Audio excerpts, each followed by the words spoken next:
clearly we're doing another Silent Hill playthrough tonight. I'm starting significantly earlier than I usually do.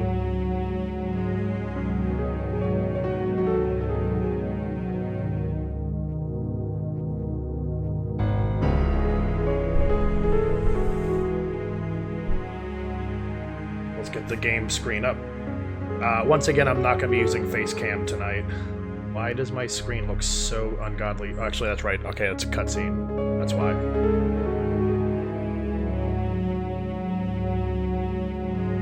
That's right, they do widescreen for the cutscenes.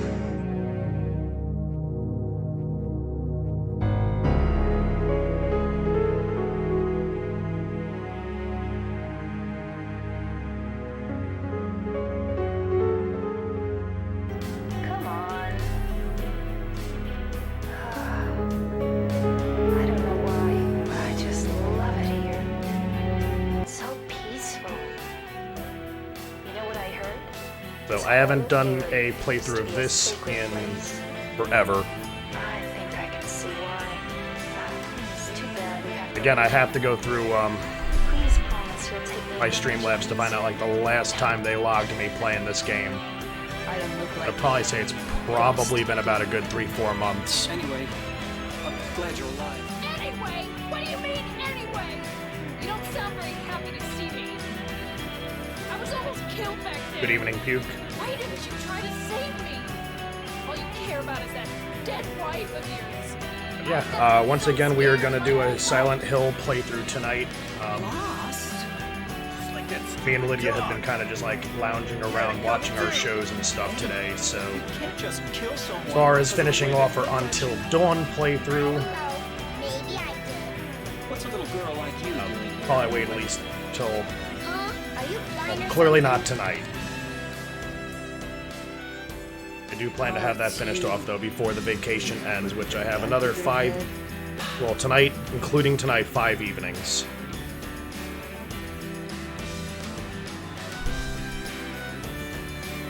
Kind of chillax and watch this whole entire intro video before we begin.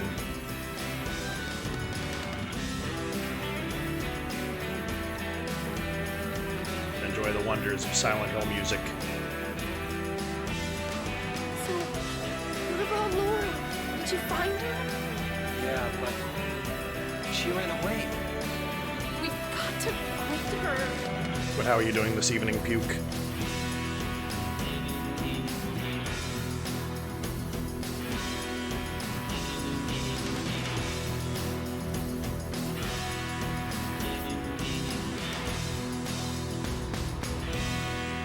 It doesn't matter who I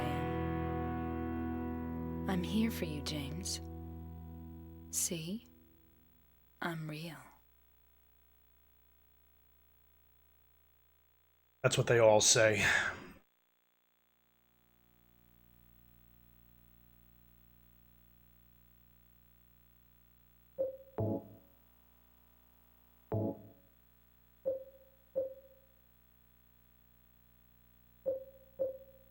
I'm still going to take a chillax tonight, but we're going to do the hard riddle level. I usually do the beginner just because it's just easier to go and, examine things. But we're going to kick it up just a little slightly more difficult.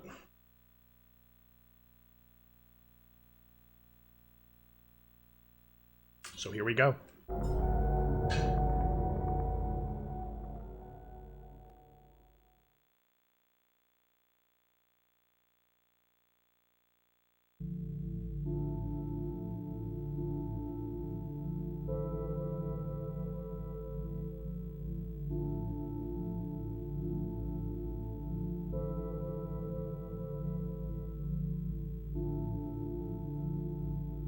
All the motions caught in the mirror right there are all actually like some of the earliest uses of motion capture.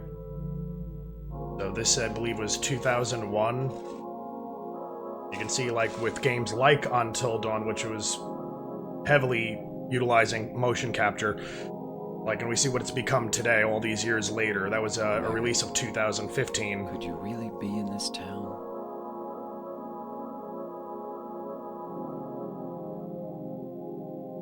We get a little idea of where motion capture began and where motion capture has gone and probably will evolve even further.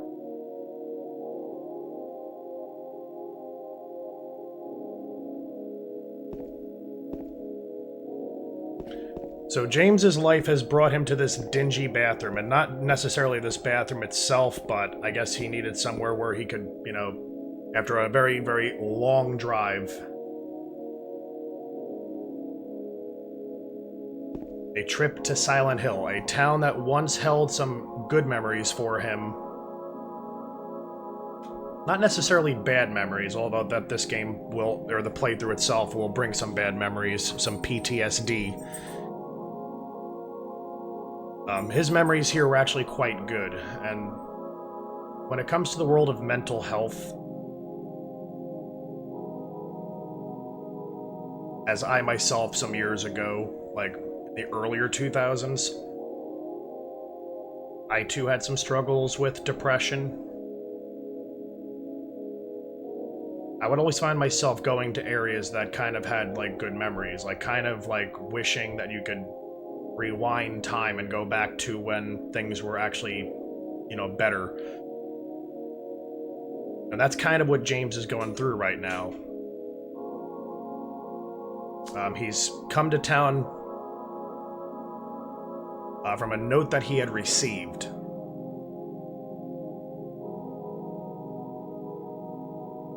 From his presumably dead wife. Telling him that she's in Silent Hill and that she would like him to join her. So, most of him believes that she's gone, that she's been dead for a period of about 3 years.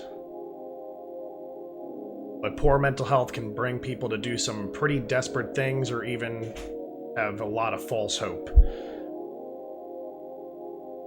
So, his false hope has brought him here in hopes that maybe she might actually still be here alive.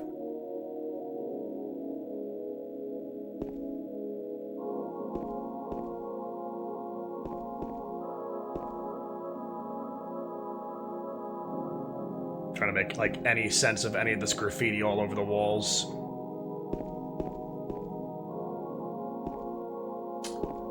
I do not think it's going to happen. I do not think I'm going to be able to read any of that graffiti. James, however, will read you what his note said.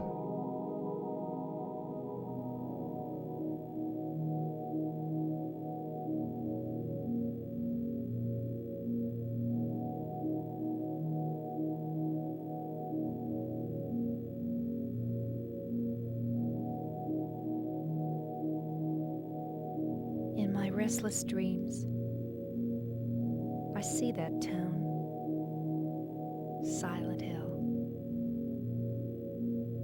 You promised you'd take me there again someday, but you never did. Well, I'm alone there now, in our special place, waiting for you.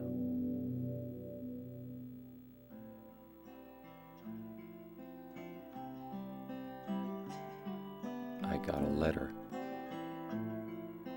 The name on the envelope said, Mary. My wife's name. It's ridiculous. Couldn't possibly be true. That's what I keep telling myself.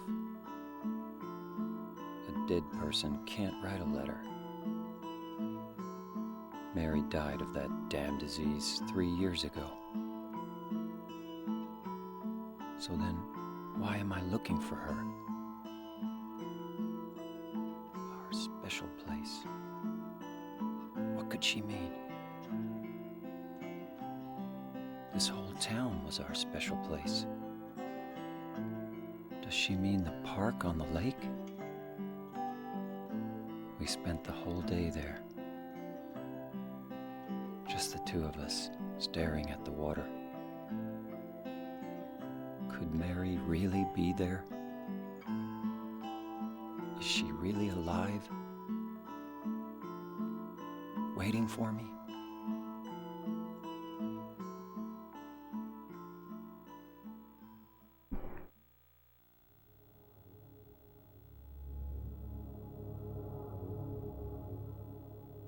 So, hearing James's response to the letter that was just read, you can definitely tell there's a lot of doubt in his mind as to whether or not she is truly in town or not. And again, something that poor mental health will do to a person. Like, you will literally be paranoid and you will question everything.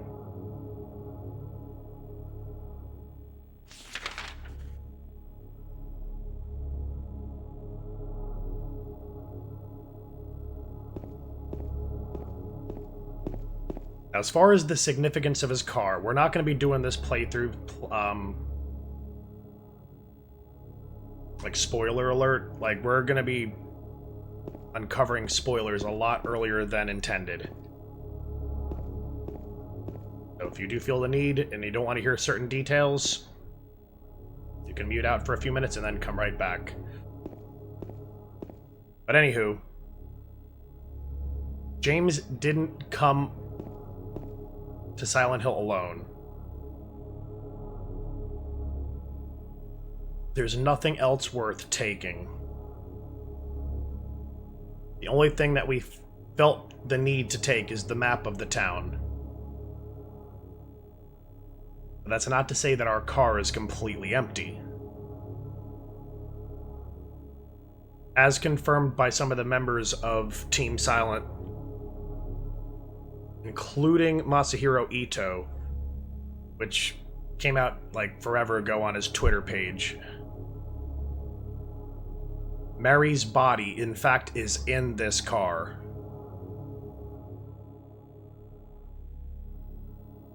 So even with the evidence so close to us and all the many hours we spent driving here,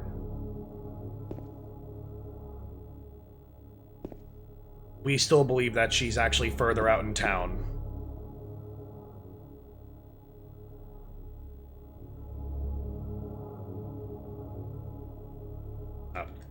Nothing to say about the newspapers.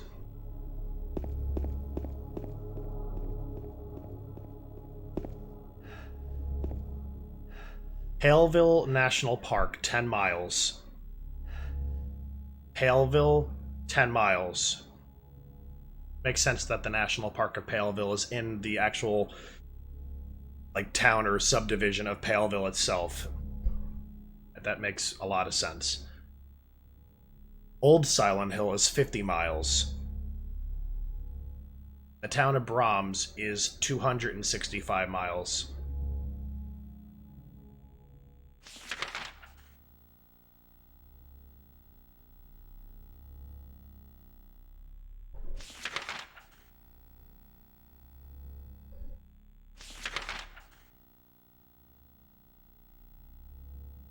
Now, Paleville's on this map, which is part of Silent Hill.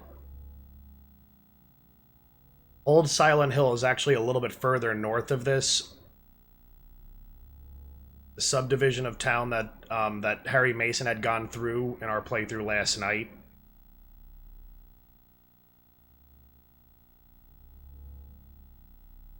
So Paleville and Old Silent Hill, we definitely did not walk 50 miles to get from one section of town to the end. So why does the sign say 50 miles? And why the town of Brahms 265 miles away when the cop that was investigating the town with us is from Brahms, which is also about, well, it's a neighboring town. So 265 miles, which would approximately take a person about 5 hours to drive, assuming they're driving the speed limit.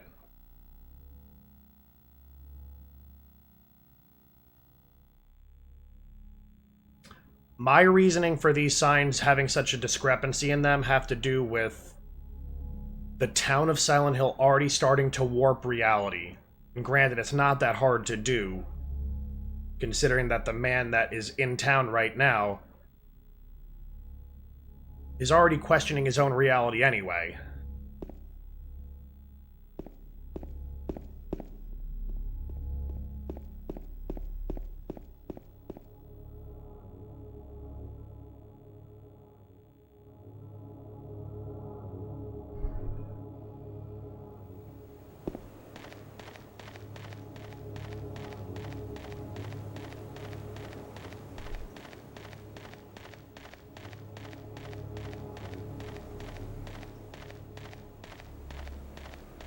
Oh, come on, James. We can definitely run faster.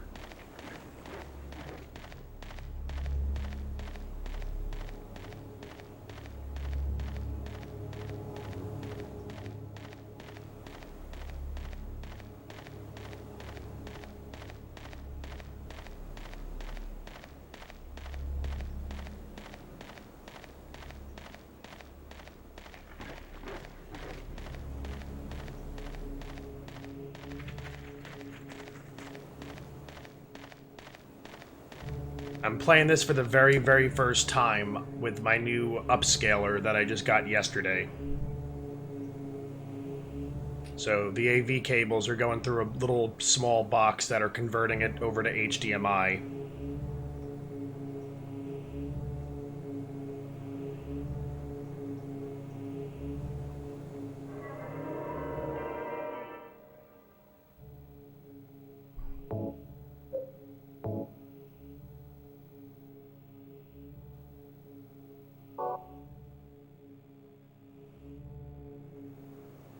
I don't know if that's done anything for the sound. I mean, I really can't really tell the difference with all these, like, you know, HD and, like, higher level graphics. Like, to me, a lot of this stuff looks the same regardless of what you do.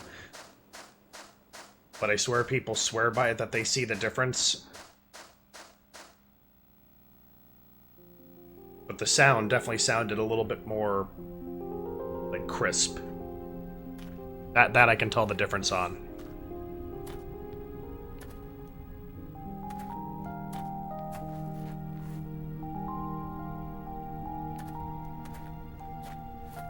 Excuse me, Oh, I'm sorry.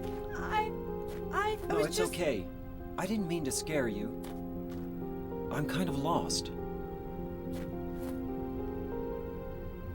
Lost? Yeah. I'm looking for Silent Hill. Is this the right way? Yeah. It's hard to see with this fog, but there's only the one road. You can't miss it. Thanks. But Yes?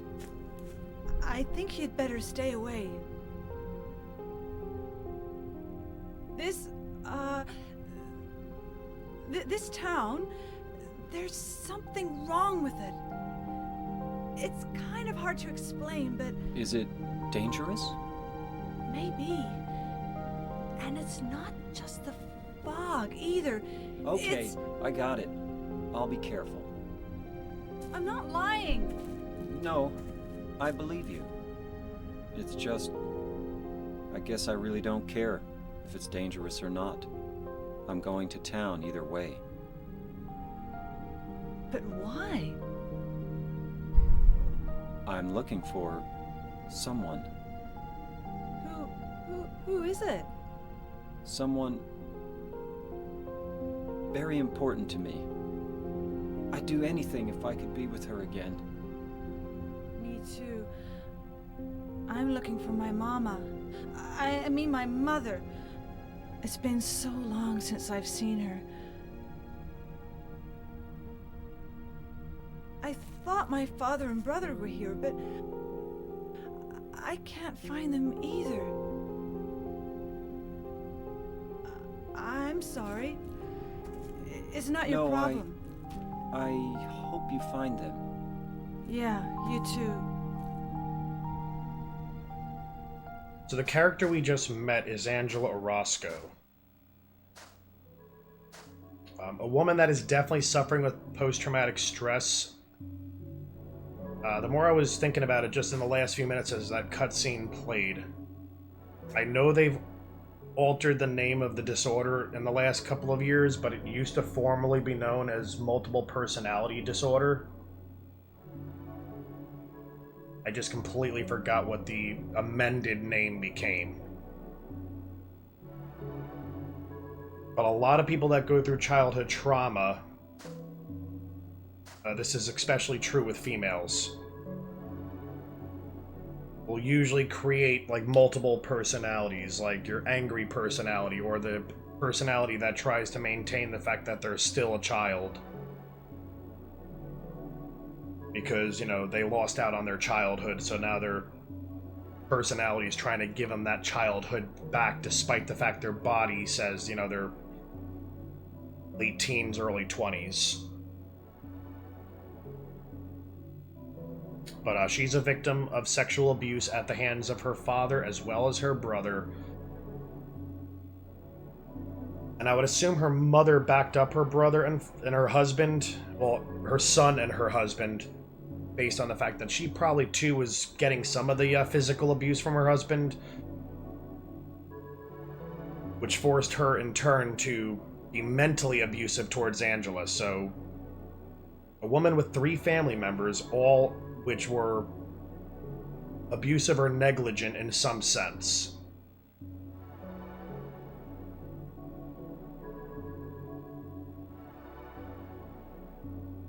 And around the age of 19 years old, she became homeless.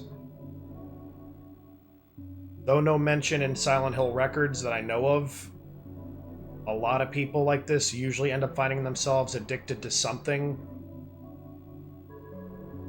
Whatever street drugs that, you know, they're introduced to first. Which could explain a lot of the aging process on top of her mental stress.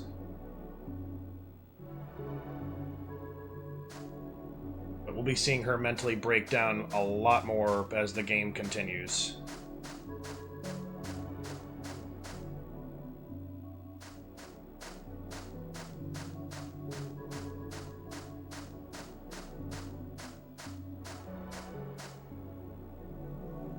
So that's the way we came in.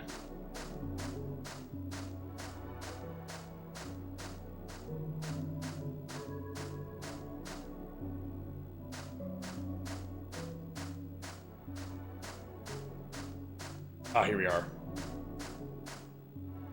This little pond right here, again, this is speculation that I saw in one of Nub Zombie's videos that he archived on YouTube quite some time ago. But his speculation is that this plant growing here in this pond is just one location that could possibly be the growing place for what would later become White Claudia, the drug that was getting dealed in Old Silent Hill. One of the books, I think, in the Maria playthrough talks about the plant life in the area, and I think one of the articles describes a plant very much like this.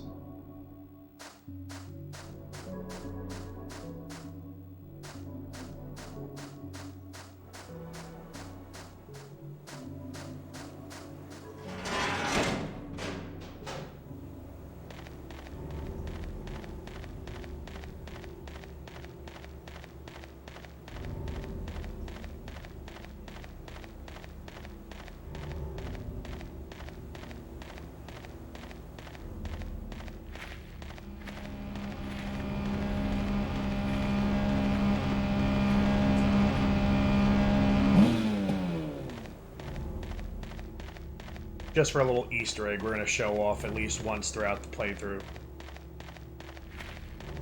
Fortunately, the chainsaw is just a painfully slow weapon to utilize.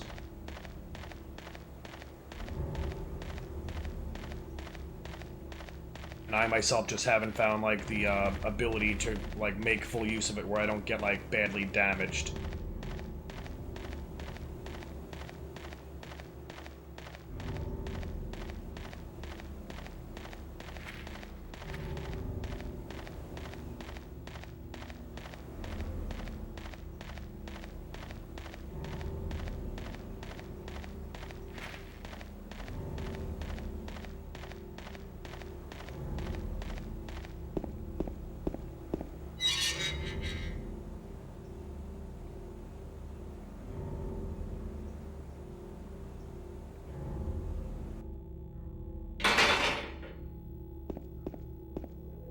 There's no reason to go back. I'm going to look for Mary.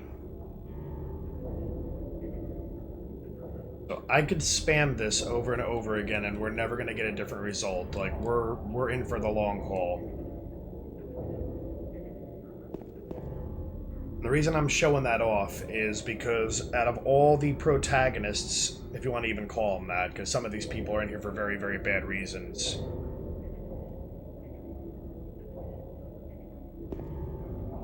James is the only one that actually is choosing to stay in the town of Silent Hill by choice.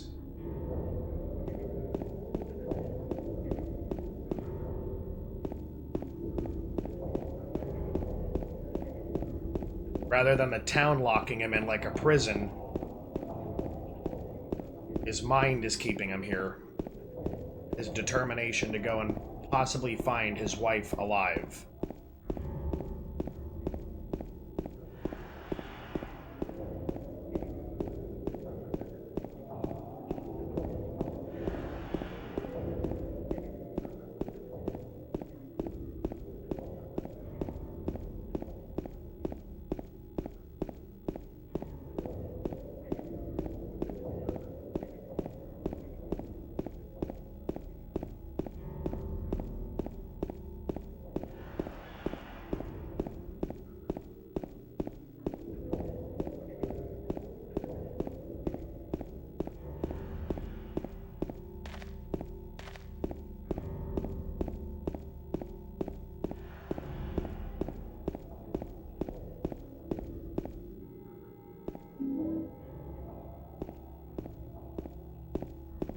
It's a shame the town of Silent Hill didn't leave any flowers out for me to quickly grab. We could use those later to give to our wife. Celebrating 70 years.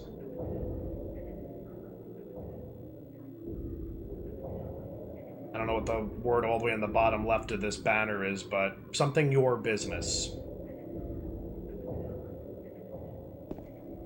And they sell flowers.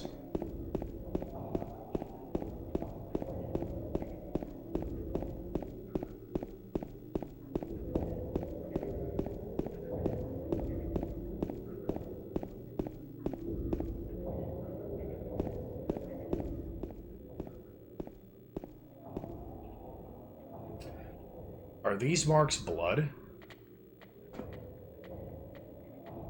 And is that some creepy abomination just kind of walking along the streets? That shadow just now.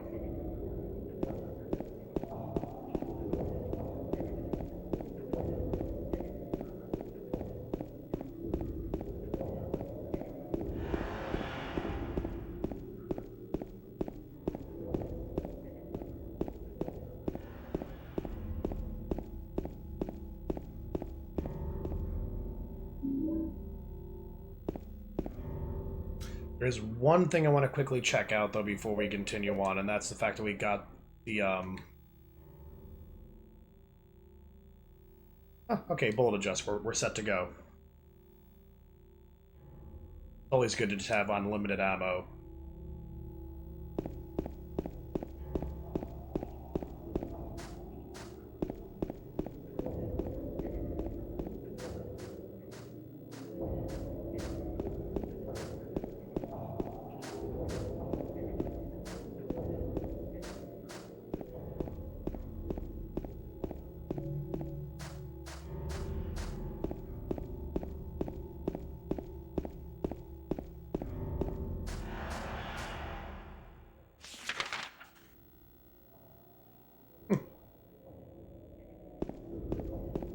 It's just weird seeing all that police tape, like, further down. I guess they're serious about us not going west.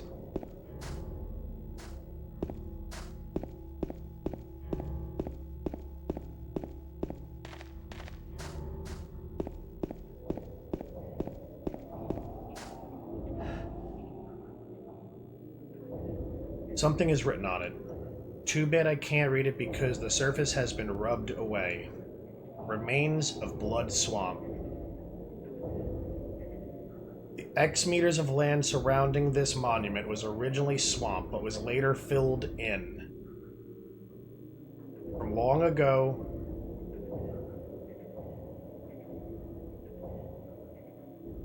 I think it's the Executioners. Nicknamed Blood Swamp.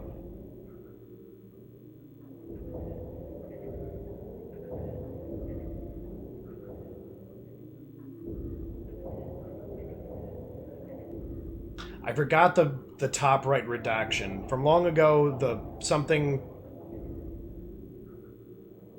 nicknamed Blood Swamp because the executioners poured the water used to wash the executioner tools in here. Alright, so I didn't do it completely off the dome. Perhaps it's for that reason that many people seem to have seen ghosts in the area.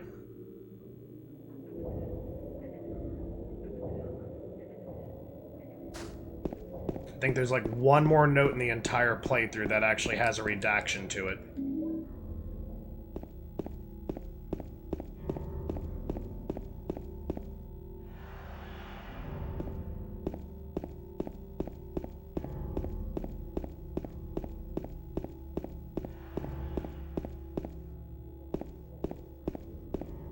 Oh. More health.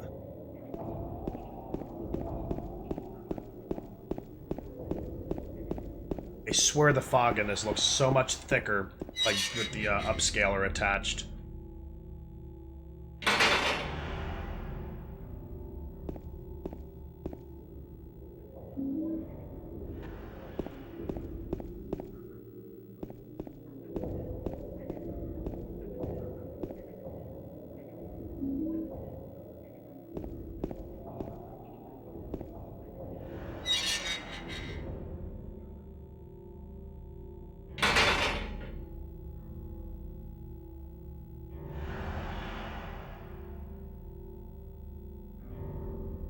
I was just checking something on my phone really quickly.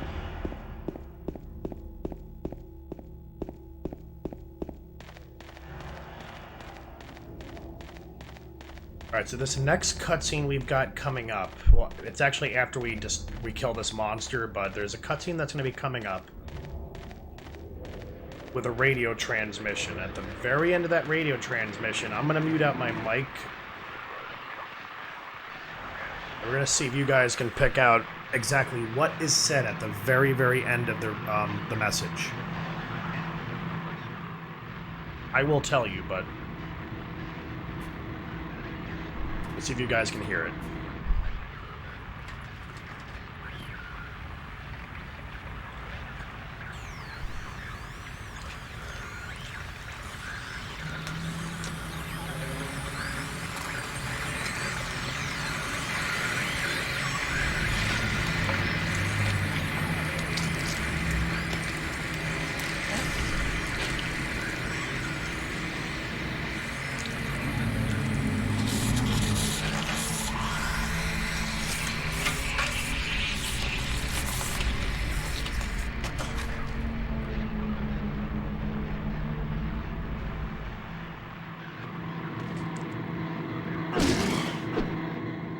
Is it dead? What the hell is it? It's not human.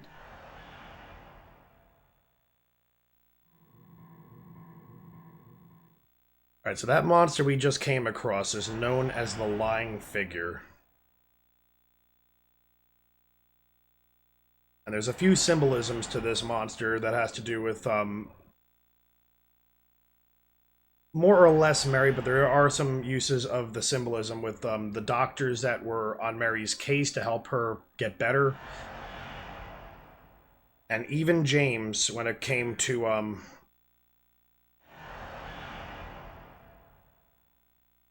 his inability to help his wife. So her disease she was dying of was heavily implied that it's cancer.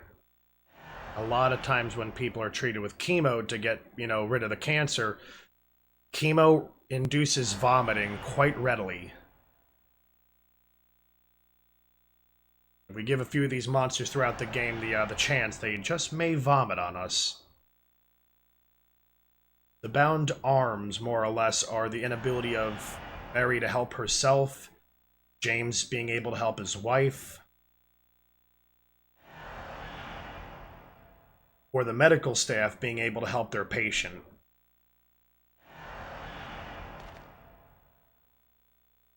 So here's that radio transmission I talked of.